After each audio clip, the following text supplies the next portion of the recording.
Good morning, students. So today we come to the final and the last part of the lesson, denudation, that is the work of wind.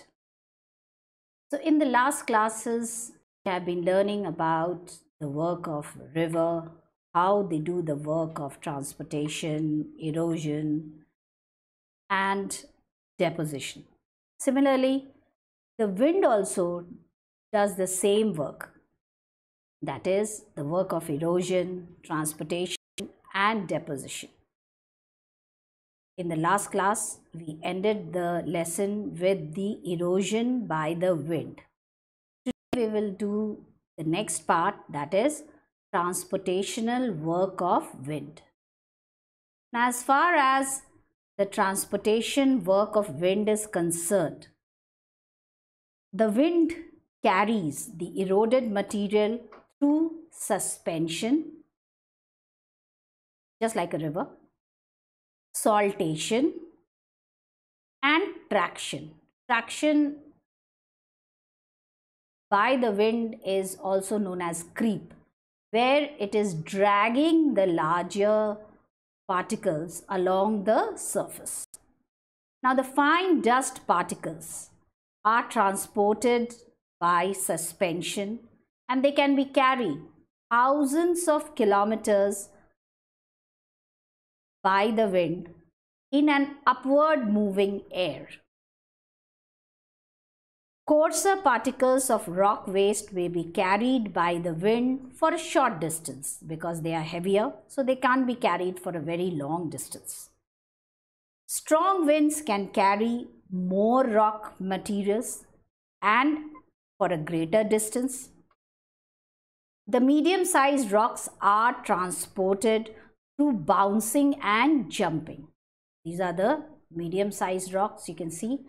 So the process is known as saltation, and they are carried by bouncing and jumping. The large particles like pebbles are dragged forward along the ground, which is known as traction, and here it is known as creep. Now, all these material are also being deposited. Now, when the work of deposition is being done, the sand, dust, rock material transported by the winds get deposited when the speed, the velocity of the wind decreases, or when there is an obstruction like grasses, bushes, forests, trees, swamps. So any kind of, whenever there is any kind of an obstruction, the wind begins to deposit all these transported material, the transported load along the vegetation where it strikes. Now, the coarser particles of the rocks, they will get deposited first, and the fine dust particles will remain suspended, and they will get deposited when there is rainfall, especially along the margins of the desert.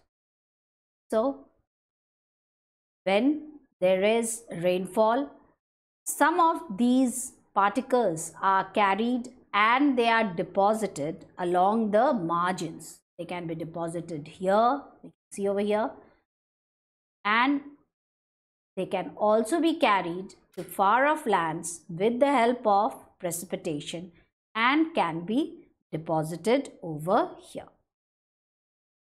Now, the depositional work of wind depends on many factors like the direction of the wind,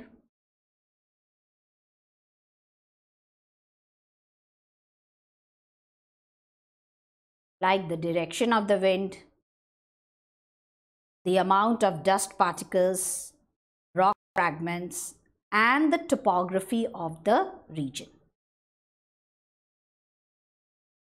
Wind blown materials which are deposited at different places, such as loess, is also known as aeolian deposits. So when winds are moving from the central part of a very hot region, they carry a large amount of the sand which they deposit near a river bank or very close to the coast. Then, with the help of the water, the sand gets deposited, and this type of deposition is known as loess. We find this type of a deposition very commonly in the country of China, especially along the banks of the river Huanghe, where there is large amount of deposition by the river Huanghe, along the river Huanghe, and it is mainly done by the winds which carry the sand from the central part of Asia towards the eastern part of Asia. Now, as far as features formed by the deposition of wind is concerned, now sand dunes are the most common depositional features which is found by the deposition of the wind. Now, sand dune may be a mound or a ridge of loose, well-sorted sand piled up by depositional action of the winds. They slowly grow in size as more and more deposition of sand takes place. The sand dunes may vary in size, height, and structure. Some sand dunes may be having a range of a few meters to more than 100 meters. Sand dunes have gentle slope depending on the velocity of the wind. Some sand dunes are stationary while some migrate at a very slow pace along the direction of the wind. So all these different wind deposition have been categorized under three major heads.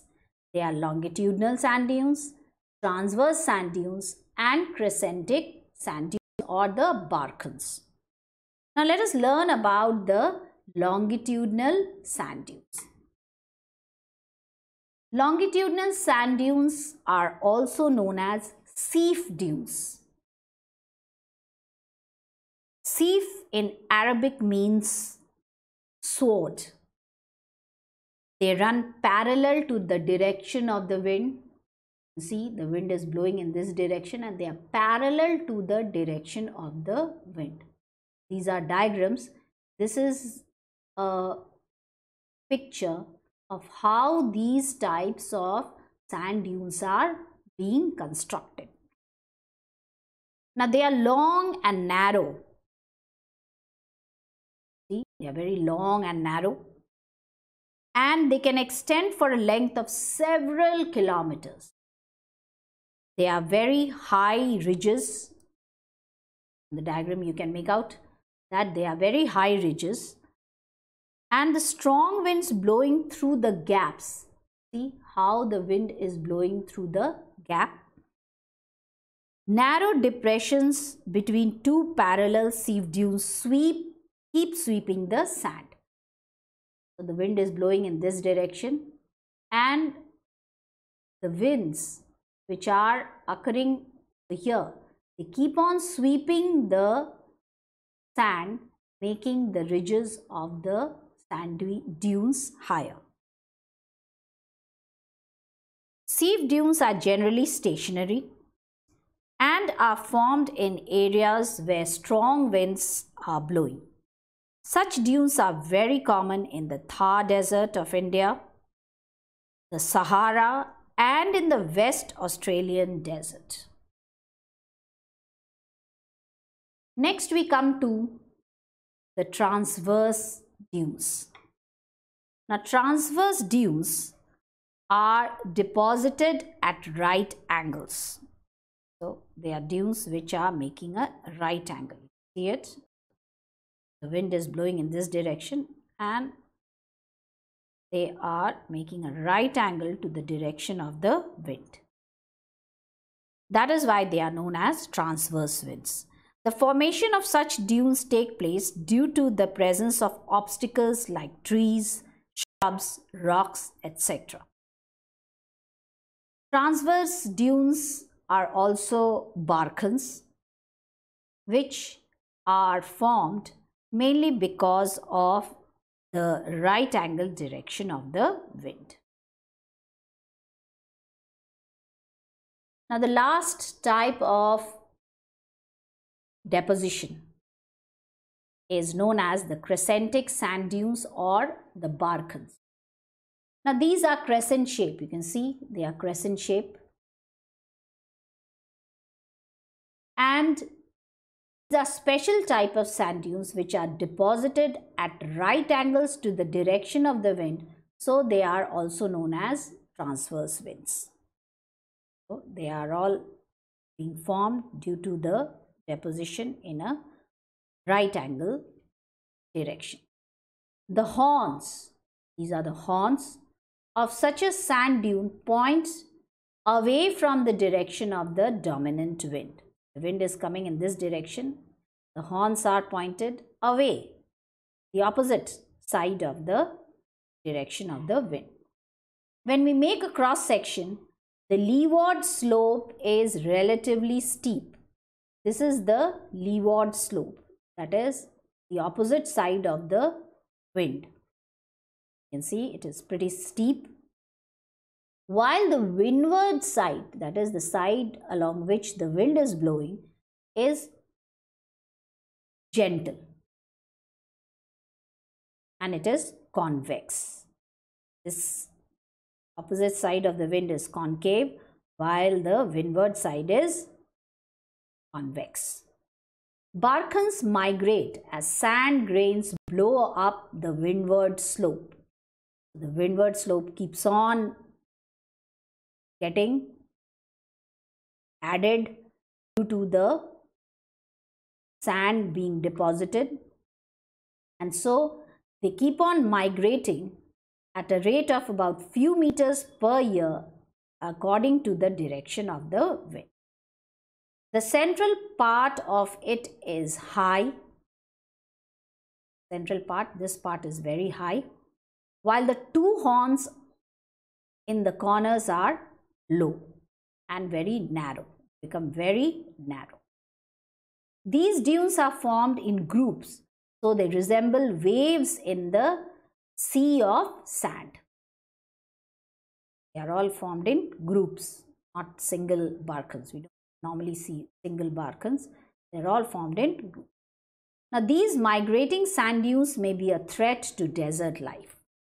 Since they keep on migrating due to the action of the wind, it is very likely that they can eat away arable land or areas where there is a water body. So, they can be a threat to the people who are living along the edges of the desert. So, with that, we not only complete the chapter, we also come to the end of the syllabus for your first term. I hope you have understood the entire chapter. Whenever you have time, keep checking and keep watching the PPTs and videos. You will be able to understand better. So that is what we have enough time for today.